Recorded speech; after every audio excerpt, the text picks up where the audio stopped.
میں نے دیکھا کہ میں نچلی چھت والے ایک لمبے سے کمرے میں ہوں جس کی چھت پر جالے لٹک رہے تھے۔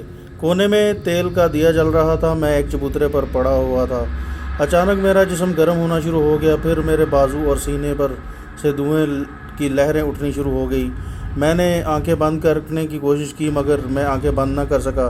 ایک مکروہ چیخ بلند ہوئی۔ یہ چیخ سوائے پتالی چڑیل کے کسی اور کی نہیں ہو سکتی تھی۔ پھر میں نے اپنے پاؤں کی طرف والی دیوار کے سیاہ شگاف میں پتالی چڑیل کا ڈراؤنا چہرہ دیکھا۔ اس کے سر کے بال بکھرے ہوئے تھے، بالوں میں دھواں امڑ رہا تھا، اس کے نوکیلے دانت باہر نکلے ہوئے تھے، آنکھیں لال انگارہ ہو رہی تھی۔ وہ شگاف سے باہر نکل آئی۔ اس نے ایک چیخ مار کر دونوں بازو اوپر اٹھا لیے۔ ایک دل دہلا دینے والی پھڑپھڑاہٹ کے ساتھ چھت کے جالوں میں سے ایک چمگادڑ نکل کر اس کے ہاتھ پر آ گیا۔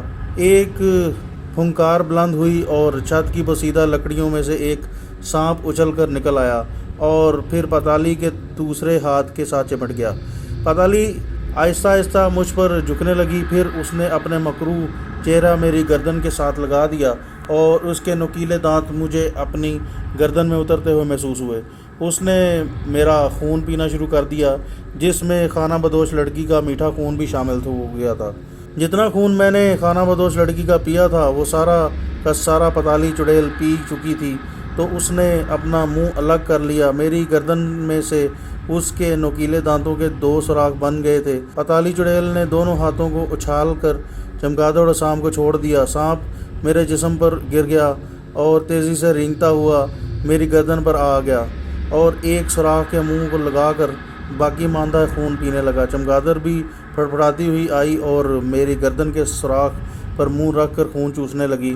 مجھے کوئی خوف محسوس نہیں ہو رہا تھا۔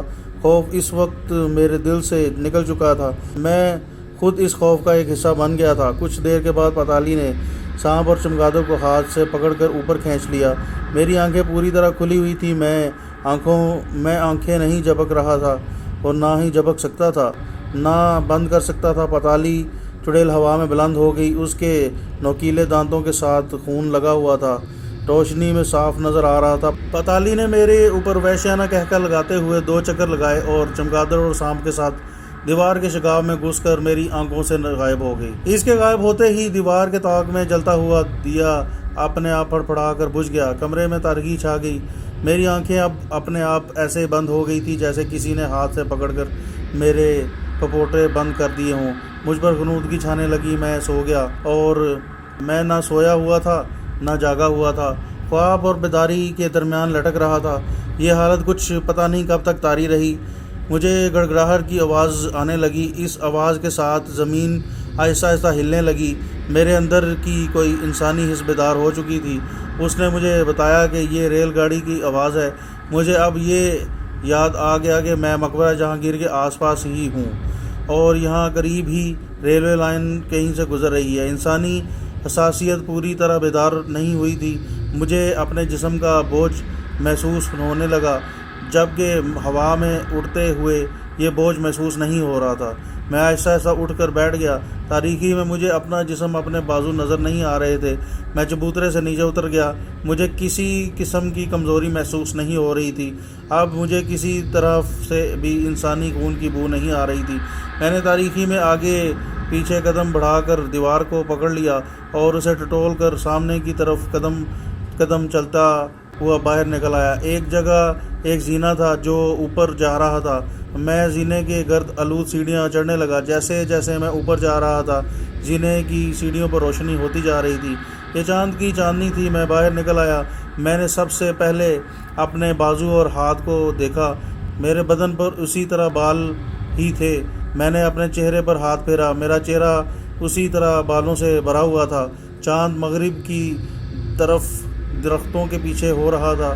اس کی چاندنی پھیکی پڑتی جا رہی تھی۔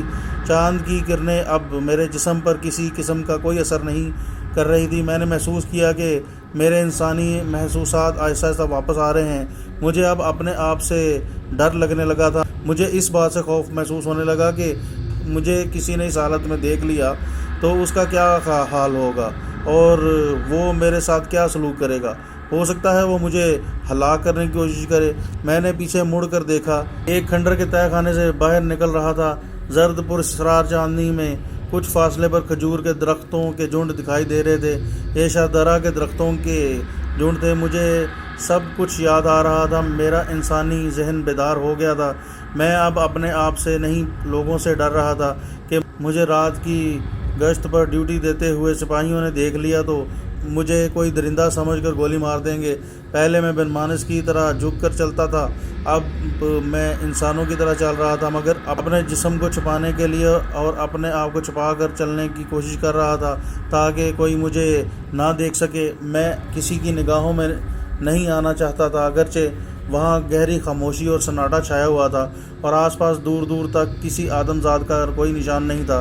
اس کے باوجود میں خوفزدہ تھا کیونکہ مجھے وہاں سے اکبری منڈی اپنے گھر تک جانا تھا۔ میں اپنے آپ کو درختوں اور جھاڑیوں کے اندھیرے میں رکھنے کی کوشش کرتا ہوا شدارے کے پل کی بڑھتا جا رہا تھا۔ جھاڑیوں میں سے ایک کتا بھونکتا ہوا نکلا اور مجھ پر حملہ آور ہو گیا۔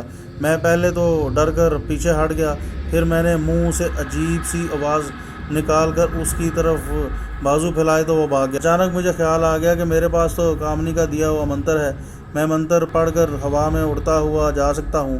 میں نے اسی وقت منتر پڑھ کر پھونکا اور اس کے ساتھ ہی ایک جھٹکے سے میں زمین سے 5 فٹ بلند ہو گیا۔ میں نے خدا کا شکر ادا کیا کہ اب میں محفوظ پہنچ جاؤں گا اپنے گھر میں۔ میں نے اپنے آپ کو اوپر اٹھا لیا، میں زمین سے ایک دم 60-70 فٹ کی بلندی پر آ گیا۔ میں مزید بلند ہو گیا۔ میں رات کو گشت لگاتی ہوئی پولیس کی نظروں سے اوجھل ہو چکا تھا۔ میں نے بادشاہی مسجد کی طرف رخ کر لیا۔ 2-4 منٹ کے بعد ہی مجھے اپنے دائیں جانب بادشاہی مسجد کے بلند مینار غروب ہوتی چاندنی میں دھندلے دھندلے نظر آنے لگے۔ میں ریل لائن کے اوپر چل رہا تھا، یہاں سے اڑتے آگے چلتا جا رہا تھا۔ سارا بازار خالی پڑا ہوا تھا، پھیکی چاندنی میں کوئی پولیس کا سپاہی کبھی گشت کرتا ہوا نظر آ جاتا تھا۔ ایک موریا پل سے دلی دروازے کی طرف ہو گیا، یہاں سے اکبری دروازے کے اوپر سے ہوتا ہوا اپنے مکان کی چھت کے اوپر چکر لگانے لگا۔ میں نے اپنے مکان کی چھت کو دیکھا اور اپنے مکان کی چھت پر اتر گیا۔ مجھے اپنے جسم اور اپنے احساسات بالکل نارمل محسوس ہو رہے تھے۔ میں نیم چاندنی اور نیم اندھیرے میں چھت کی سیڑھیاں اتر کر 4تھی منزل کے کمرے میں آ گیا۔ یہاں بجلی کا بلب اسی طرح روشن پڑا ہوا تھا جیسا میں چھوڑ کر گیا تھا۔ سب سے پہلے خوشی مجھے یہ دیکھ کر ہوئی کہ میرے ہاتھوں کے اوپر سے بال غائب ہو چکے تھے اور میری انگلی میں کامنی نتکی کی دی ہوئی انگوٹھی بھی واپس آ چکی تھی۔ میرا دل خوشی سے اچھل گیا، میرا چہرہ اپنی اصلی حالت میں واپس آ چکا تھا۔ میں کارنس سے ہٹ کے پلنگ پر جھک گیا اور سجدے میں آ گر کر اللہ سے اپنے گناہوں کی معافی مانگنے لگا۔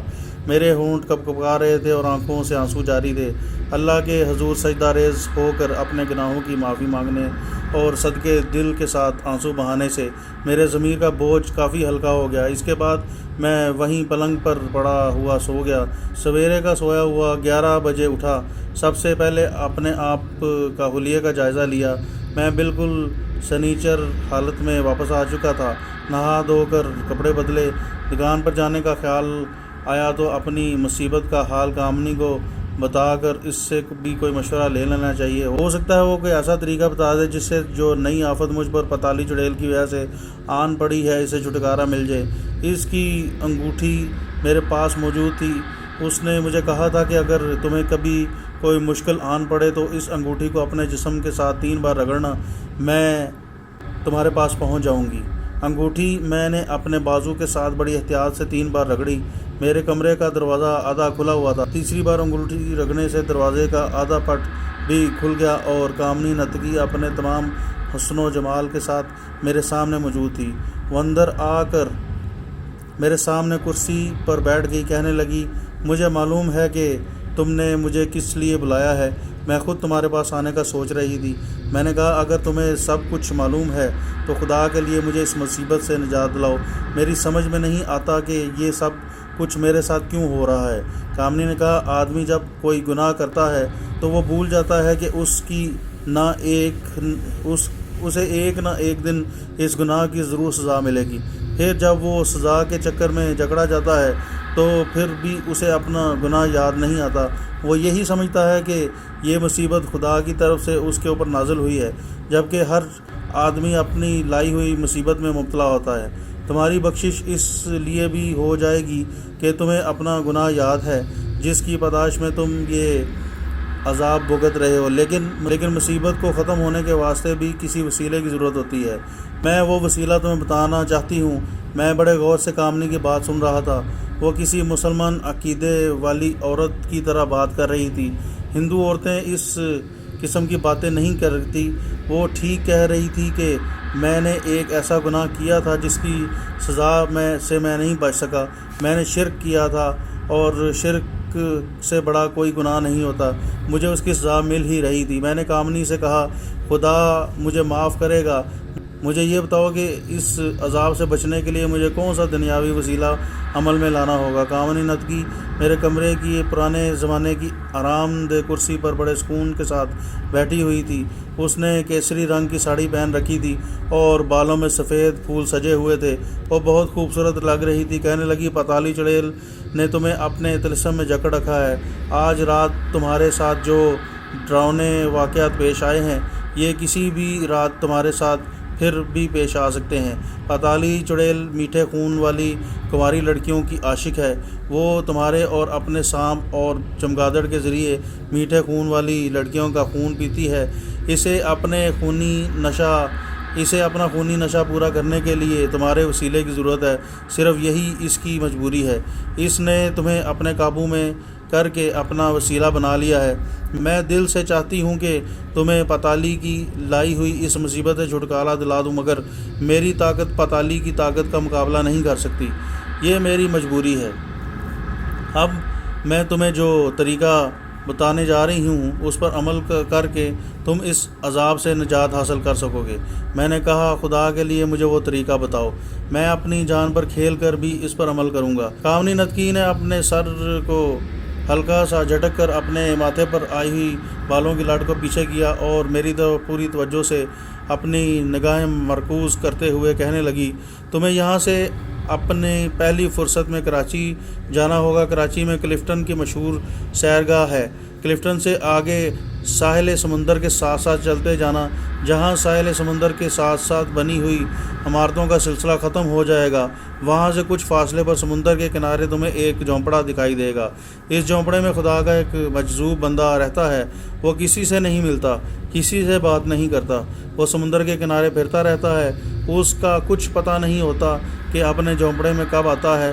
تم جھونپڑے کے باہر ایک طرف ہو کر بیٹھ جانا اور مجذوب کا انتظار کرنا۔ جب وہ آئے گا تو کھڑے ہو کر بڑے ادب سے سلام کرنا اور کچھ نہ بولنا۔ وہ تمہیں دیکھ کر سب کچھ سمجھ جائے گا، تم کون ہو، اس کے پاس کس غرض سے آئے ہو اور تمہیں کس نے بھیجا ہے۔ وہ